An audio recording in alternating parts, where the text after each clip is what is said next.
دعوت دوں گی چیئرمین کو کہ وہ آئیں اور آپ سے خطاب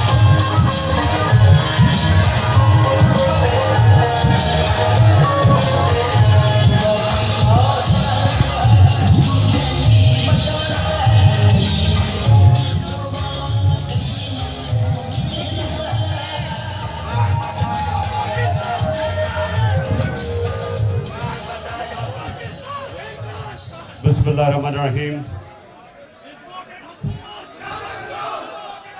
ایاک نعبد و ایاک نستعین.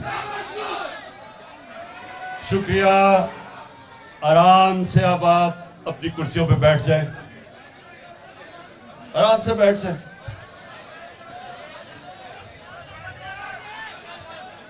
سب سے پہلے جے پرکاش، میں آپ کا شکریہ ادا کرتا ہوں کہ آپ کی اور آپ کی ٹیم نے آج یہ اپنی عقیدت برادروں اور ان کے رہنماؤں کو یہاں بلایا اور ہم تھوڑی خاموشی بیٹھ جائیں.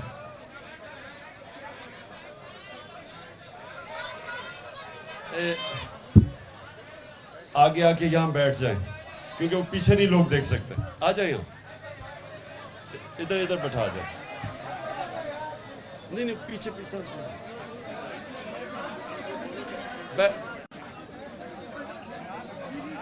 بس یہاں بیٹھ جائیں. جی بس بیٹھ جائیں نا، وہ کیمرے لگے ہوئے ہیں. بیٹھ جاؤ. تھوڑا پیچھے ہو جائے، دروازہ پیچھے ہو جائے.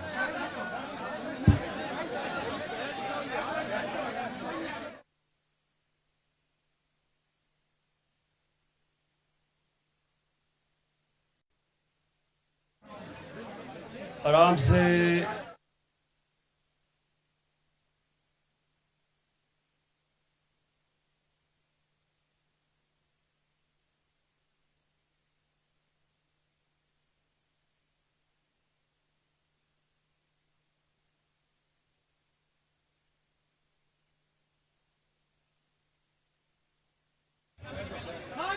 بس اب ذرا آپ نے خاموشی سے میری 10 منٹ بات سننی ہے، اور اگر آپ زیادہ خاموش ہوئے تو شاید 15 منٹ پہ پہنچ جاؤں میں. دیکھیں خاموشی. ابھی نعرے کوئی نہیں، پلیز کوئی نعرے نہیں.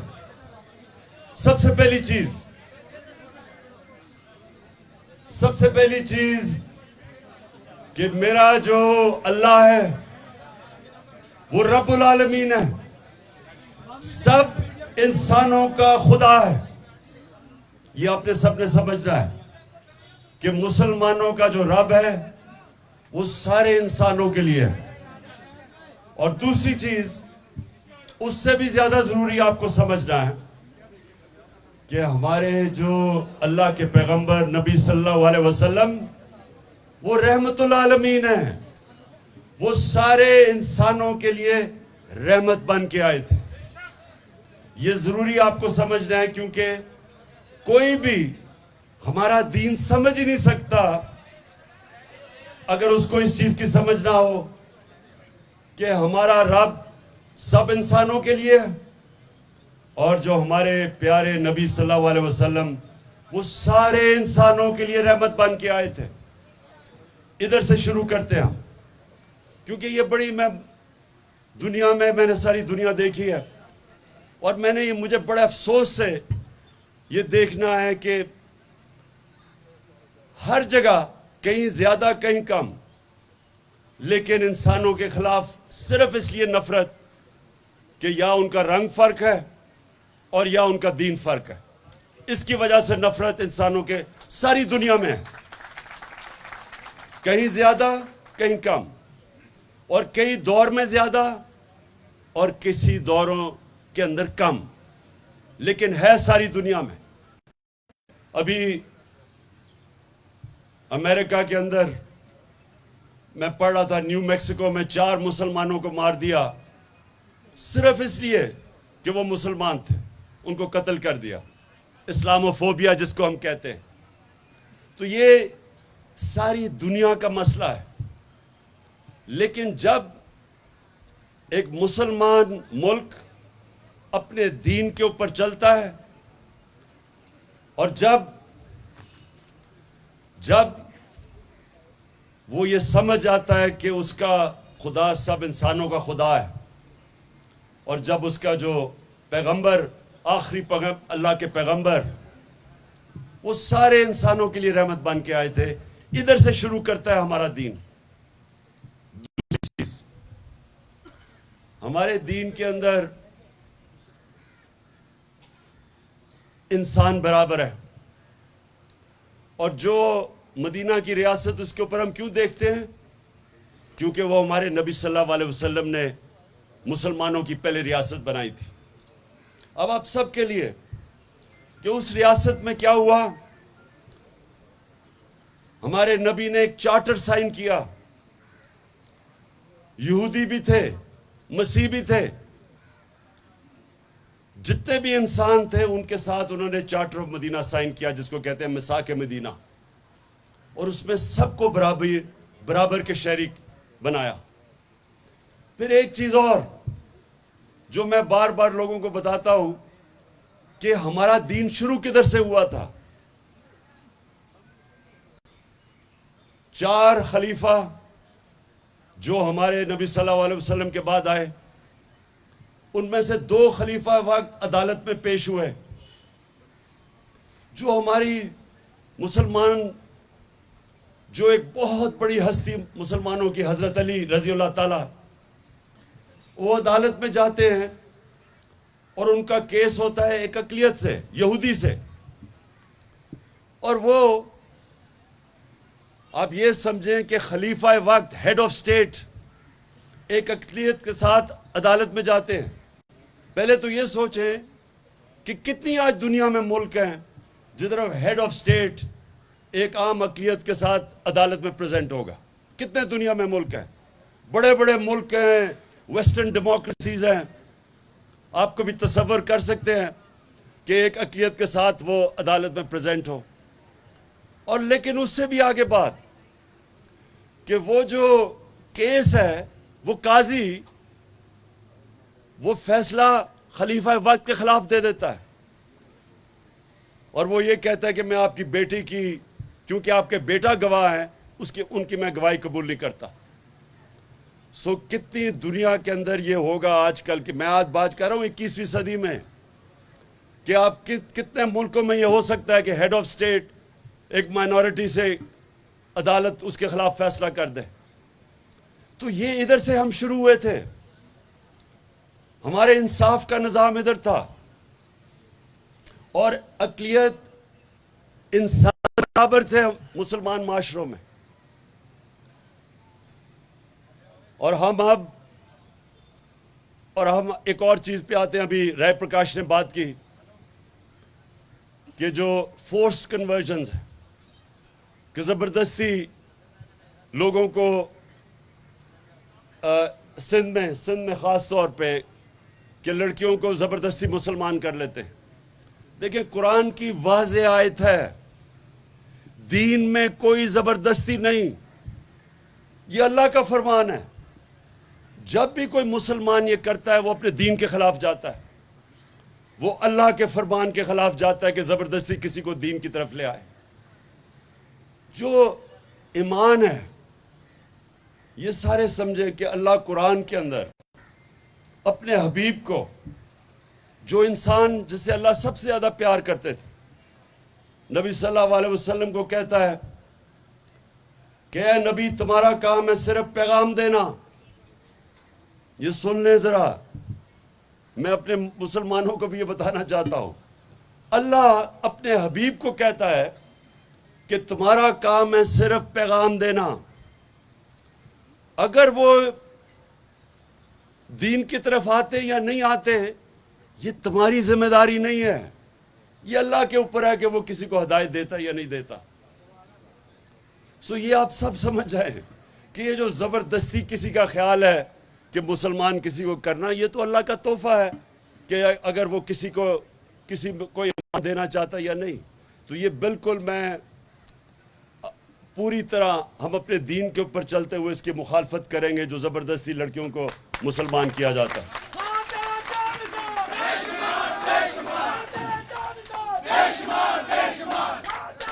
بس بس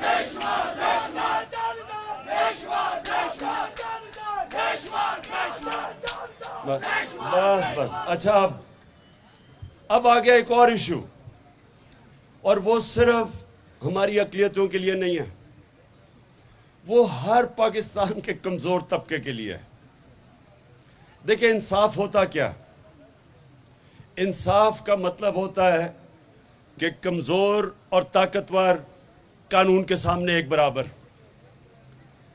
یہ سب سے بڑی چیز ہوتی ہے کہ ایک معاشرے کا جب اوپر اٹھتا ہے معاشرہ, تو معاشرہ اوپر نہیں اٹھ سکتا جب اس معاشرے میں انصاف نہ ہو.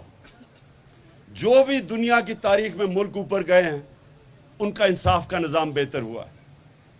بلکہ ہمارے ایک بہت بڑا مسلمانوں کا عالم ابن خلدون, وہ کہتا ہے کہ میرا سارا جو تجزیہ ہے قرآن کا, اس کے بعد میں ایک نتیجے پہ آیا ہوں کہ اللہ نے انسان کو دنیا میں بھیجا ہی ایک وجہ سے ہے, انصاف قائم کرنے کے لیے. جانوروں کے معاشرے میں انصاف نہیں ہوتا, وہ مائٹ از رائٹ ہے, جو طاقتور ہے وہ قانون سے اوپر ہے, جو کمزور ہے اس کو کوئی پوچھتا نہیں ہے, اس کو انصاف نہیں ملتا. انسانی معاشرہ ہوتا ہی تب ہے جب اس میں انسانیت ہو اور اس میں انصاف ہو. میں نے جب آج سے 26 سال پہلے اپنی پارٹی شروع کی تھی تو اس کا نام رکھا تھا انصاف کی تحریک. میں یہ سمجھتا ہوں کہ اس جدوجہد میں ہم سب کو شامل ہونا چاہیے. میں اپنی ساری قوم کو شامل اس لیے کر رہا ہوں کہ یہ ہمارا ملک آگے نہیں بڑھے گا جب تک یہ انصاف نہ ہو. انصاف کا مطلب ہوتا ہے rights, human rights. Human right کیا ہوتا ہے کہ ہر انسان کے حقوق ہوتے ہیں, چاہے وہ کمزور ہے چاہے طاقتور, چاہے امیر یا غریب. جب تک معاشرے میں انصاف کی وجہ سے لوگوں کو رائٹس نہیں ملتے, ایک معاشرے کا جو پوٹینشل ہوتا ہے, معاشرے کی پرواز اوپر نہیں جا سکتی. مدینہ کی ریاست میں مثال اس لیے دیتا ہوں کہ وہاں ایسا زبردست انصاف کا نظام تھا, وہ لوگ جن کی حیثیت ہی کوئی نہیں تھی, انہوں نے چند سالوں کے اندر دنیا کی 2 سپر پاورز ان کے سامنے گھٹنے ٹیک گئی, کیونکہ انہوں نے ایسا زبردست انصاف کا نظام بنایا تھا کہ جو مسلمان بھی نہیں تھے وہ اس ریاست کا حصہ بننا چاہتے تھے, کیونکہ ان کو ان کی ریاست کا انصاف کا نظام تحفظ دیتا تھا. اور جب آپ کو انصاف ملتا ہے اور آپ کے حقوق کی حفاظت کرتا ہے ایک نظام, تو وہ معاشرہ اوپر چلا جاتا ہے.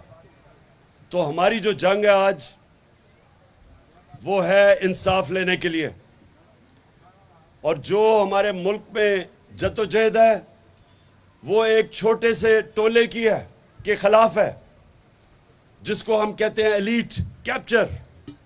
ایک چھوٹا سا ٹولہ جو ملک کے اوپر حاوی ہوا ہے, وہ چوری کرتا ہے تو وہ کہتا ہے کہ میں قانون کے نیچے, مجھے NRO دو. مل کے وہ سارے اپنی چوری, اربوں روپے کی چوری معاف کروا لیتے ہیں, جبکہ غریب آدمی چھوٹی سی ہزاروں کی چوری میں جیلوں میں پھنستا ہے اور جیلوں کے اندر کوئی پوچھتا نہیں ہے اس کو. طاقتور چوری کرتا ہے قانون سے اوپر, اس کو ہاتھ نہیں لگتا. کمزور جب بیچارہ, اس کو کوئی حفاظت نہیں کرتا قانون. یہ ہمارا سب سے بڑا المیہ ہے. اور یہ جو رائٹس کی موومنٹ ہے, انصاف کا مطلب رائٹس کی موومنٹ, یہ چل رہی ہے, اور یہی ہے حقیقی آزادی کی تحریک. حقیقی آزادی, حقیقی آزادی, بس حقیقی آزادی تب ملتی ہے جب ایک ملک کا انصاف کا نظام لوگوں کو آزاد کر دیتا ہے. ابھی حال ہی میں دیکھیں, ایک اس کو ARY کا نیوز ایڈیٹر, سوچیں نیوز ایڈیٹر کے گھر میں, عماد یوسف کے گھر میں صبح کے 2 بجے پولیس گھس جاتی ہے اب بس سنو ذرا.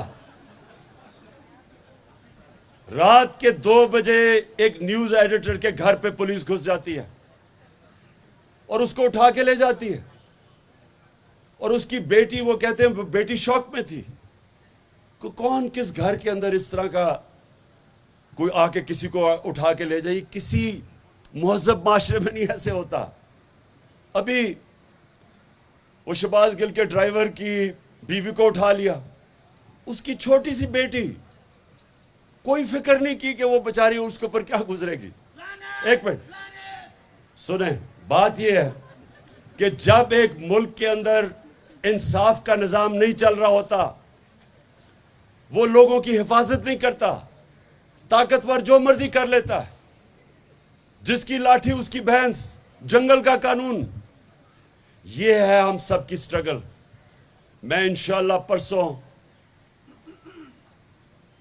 13 تاریخ کو لاہور کے اندر ہاکی سٹیڈیم میں پاکستان کی حقیقی آزادی کا ہم جلسہ بھی کریں گے, جشن بھی بنائیں گے, اور اپنی قوم کو بتائیں گے کہ حقیقی آزادی لیتے کیسے, حقیقی آزادی ہوتی کیا.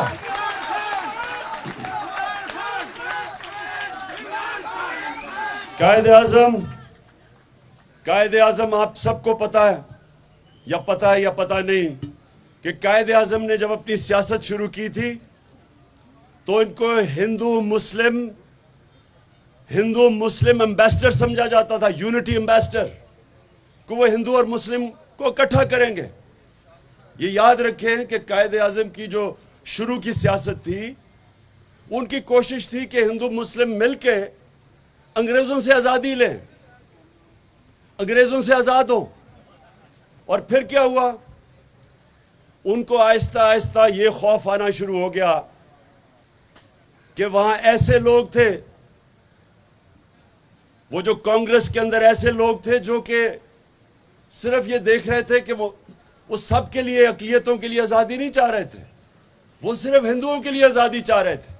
ادھر اختلاف ہوا ان کا, وہ چاہتے تھے کہ سارے ہندوستان کے لوگوں کو آزاد ہو. تو ان کو خوف آنا شروع ہو گیا کہ انگریز کی غلامی کے بعد ہم ہندو کی غلامی میں چلے جائیں گے. اس لیے انہوں نے آزادی کی سٹرگل کی تھی اور پاکستان بنانا ہے تھا, اس لیے پاکستان موومنٹ میں شرکت کیے تھے. ہم بھی اپنے ملک کے اندر, یہ ہمارا جو ملک بنا ہے, ہم یہ سب کے لیے ہے. اس میں ہم ساری اقلیتوں کو برابر کے شہری سمجھتے ہیں, اور اس لیے پاکستان بنا تھا. اگر ہندوستان میں قائد اعظم